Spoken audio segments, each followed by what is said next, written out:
L'écoutez Sichot Chelek Yud Aleph, deuxième Sikha sur Shemot. Alors dans la paracha, quand Moshe Rabbeinu il s'en va en Midian et que Dieu se dévoile à lui dans le buisson ardent, alors Dieu lui dit il va sauver le peuple juif et Moshe il refuse, il dit Shlachna beyat tishlach, envoie quelqu'un d'autre à ma place. Et sur ce passage il y a un midrash qui dit que Moshe Rabbeinu a demandé à Dieu d'envoyer le Mashiach directement. Alors comme on le sait tous, finalement, ça n'a pas été accepté comme demande. Et donc c'est bien Moshe Rabbeinu qui a libéré le peuple juif d'Égypte, mais ce qu'on peut voir de là, c'est qu'il y a un lien intrinsèque entre Moshe et Mashiach. Sinon, on ne les aurait pas comparés, et Moshe Rabbeinu il n'aurait pas demandé une chose pareille. Alors comme on sait, les deux, ils doivent libérer les juifs d'exil, Moshe les juifs d'Égypte, et Mashiach les juifs de notre exil à nous. Et c'est d'ailleurs ce que les sages disent, Moshe ou Goel Rishon ou Goel Acharon. Moshe, c'est le premier libérateur, c'est aussi le dernier libérateur. Alors, ça ne veut pas dire que c'est Moshe Rabbeinu qui va venir nous libérer à l'époque de Mashiach, non. Parce que Moshe, on sait qu'il est de la tribu de Lévi, Mashiach, il est de la tribu de Yehuda, donc c'est bien deux personnes différentes, on est d'accord là-dessus. Mais ça veut plutôt dire que si Mashiach va pouvoir libérer le peuple juif, c'est grâce à Moshe Rabbeinu. En effet, quand on voit c'est quoi la qualité principale de Mashiach, c'est qu'il connaît toute la Torah. Et c'est quoi la Torah? C'est la Torah de Moshe. Et c'est grâce à quoi qu'on amène Mashiach? Grâce à Torah et Mitzvot, encore une fois la Torah de Moshe. Donc c'est grâce à Moshe que Mashiach va pouvoir venir. Et dans la parasha de la semaine dernière de Vayechi, il est écrit Yavo Shilo. Yavo Shilo, ça veut dire, les commentateurs disent c'est quand Mashiach viendra.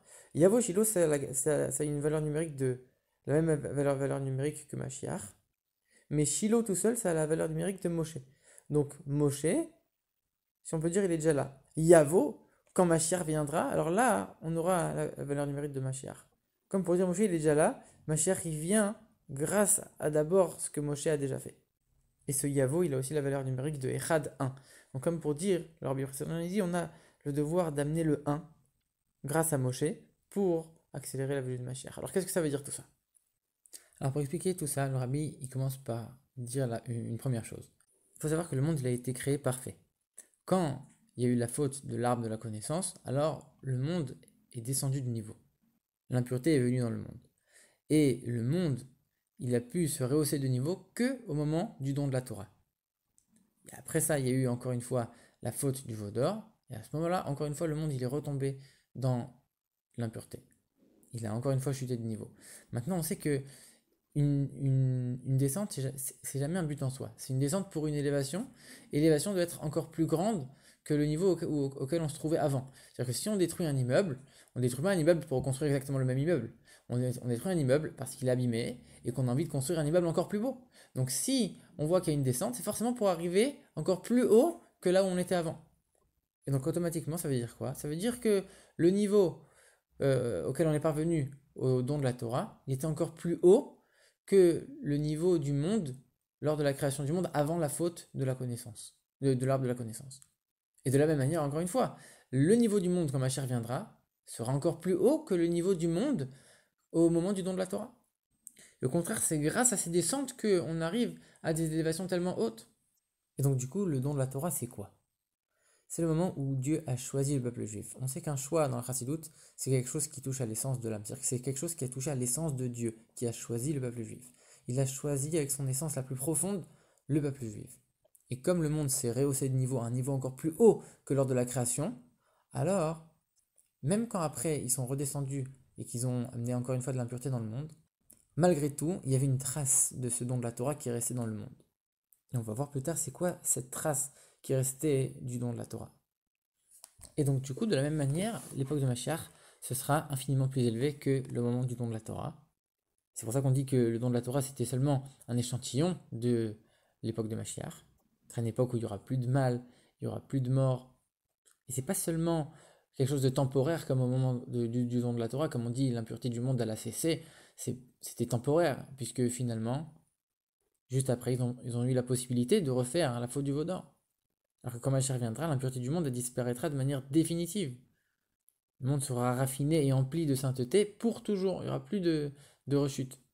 Et comme on l'a dit, tous ces moments de descente, en vérité, ils sont là uniquement pour servir de tremplin à cette nouvelle époque qui arrive. Donc de la même manière, à l'époque de l'esclavage d'Égypte, c'était uniquement une manière de préparer, de raffiner le monde et les Juifs à ce moment-là de Matan Torah, du don de la Torah. Et de la même manière, notre exil à nous, il est là uniquement pour préparer et raffiner le monde, pour le préparer à l'époque de Mashiach.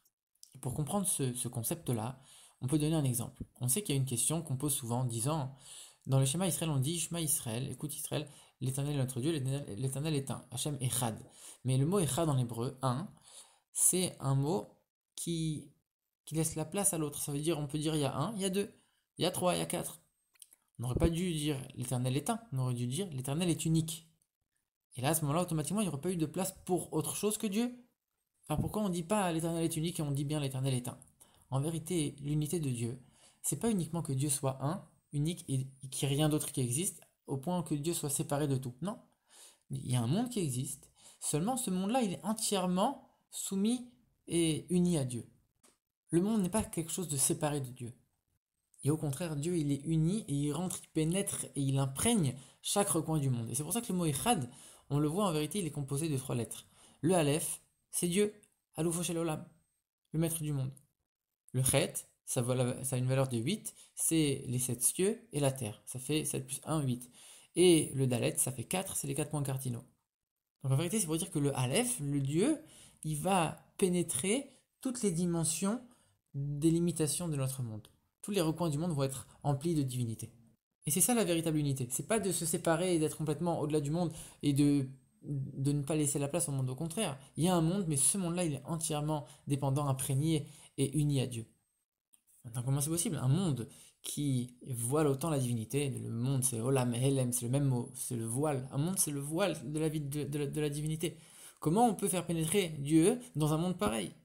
En vérité, c'est ça qui a été rendu possible au don de la Torah. C'est ça la trace qui est restée du don de la Torah. Même si après on est retombé dans l'impureté, la trace qui est restée, c'est qu'en vérité, ce don de la Torah, il a permis, il a introduit la possibilité de raffiner le monde et de le préparer à la venue de Mashiach. Parce qu'en vérité, le monde, au moment du don de la Torah, il a été complètement annulé. C'était un dévoilement du haut vers le bas. Le monde n'était pas prêt à ce dévoilement. Dieu, il a éclaté les limites, si on peut dire, il a dépassé toutes les barrières de ce monde-là en imposant le don de la Torah. Mais le monde lui-même n'était pas préparé. Et donc c'est pour ça que ça n'a pas tenu. Parce que le monde n'était pas apte à ce dévoilement. Mais ça a rendu possible le raffinement du monde. Et c'est ça notre travail. C'est pour ça que l'exil, comme on l'a dit, la descente, c'est juste une phase de préparation pour la venue de Mashiach, puisque c'est pendant cet exil qu'on a l'opportunité de travailler, de raffiner, d'élever le monde pour le rendre prêt au dévoilement de Mashiach. Et comme cette fois-là, il sera prêt, ce sera quelque chose de définitif, et pas quelque chose de temporaire. Il sera prêt, le monde. Il sera pas, il va pas être écrasé comme au moment du don de la Torah. Et c'est ça qu'on a dit au début finalement. Moshe plus Echad, Moshe plus la valeur numérique de Echad, ça veut dire, comme on l'a expliqué, que c'est Moshe qui nous donne cette force d'unir le monde à Dieu, de faire ce travail de Echad, que le monde et Dieu soient une seule et même chose, grâce à Moshe, grâce au don de la Torah. Alors la valeur numérique de Moshe plus Echad, ça fait Mashiach. C'est grâce à ce travail d'unir le monde et Dieu, qui nous a été rendu possible par Moshe, qu'on peut amener Mashiach. Et donc on comprend bien la différence qu'il y a entre Moshe et Mashiach. Moshe, c'est celui qui a donné cette possibilité de rendre le monde parfait, de raffiner le monde, mais à son époque, le monde n'était pas encore parfait. Mashiach, lui, il va arriver au moment où le monde sera complètement raffiné, et il viendra uniquement une fois que tout sera fini, pour amener la délivrance. L'enseignement pour nous, il est le suivant. En vérité, le monde, depuis qu'on parle de tout à l'heure, depuis tout à l'heure qu'on parle du monde, le monde, il est toujours comparé à l'homme. Et donc dans la journée de chaque jour, dans la journée de chacun, quotidiennement, on peut appliquer ce travail de Echad, d'unifier Dieu et le monde. Le matin, l'homme y prie, après la prière, il va étudier. Quand il prie, il fait en sorte que son âme divine, elle va pénétrer vraiment son corps. Quand après il étudie, il se donne les forces de résister au Yetzirah toute la journée, et après il va travailler. Et comme le Rambam il dit, un juif quand il travaille, un sage quand il travaille, même quand il fait des choses du monde, il travaille, il boit, il mange, il dort, ça doit être visible sur lui qu'il le fait pour Dieu. Il va rendre les choses du monde unies à Dieu, comme on vient de le dire. Et à la fin de la journée, quand il fait son bilan, quand il fait le schéma avant d'aller dormir, il dit la phrase Biat Rav Kidrochi, Padita Odiat Hashem Kelemet. Le Dieu de vérité, je dépose mon âme en toi, Dieu de vérité. Alors Bill explique en vérité, c'est connu que Emet, c'est Aleph, Mem et Tav. Aleph, c'est la première lettre de l'alphabet, Mem, c'est le milieu, Tav, c'est la fin. Comme pour dire, on est en train de pénétrer chaque recoin de notre vie, chaque recoin du monde, de l'unifier, de le rendre uni à Dieu. Et si on ne le fait pas, parce que comme on a dit, le Aleph, ça représente Dieu, qu'on enlève le Aleph de Emet, ça fait que Met. Met, ça veut dire mort. Si tu rentres pas Dieu dans chaque recoin de ta vie, dans chaque recoin du monde, alors finalement, il n'y a même plus de vie. Et donc on voit que le don de la Torah, il a permis le raffinement du monde, mais aussi le raffinement de la vie de chacun dans son service de Dieu personnel. Et c'est par ça qu'on va pouvoir mériter la délivrance avec la venue de Mashiach.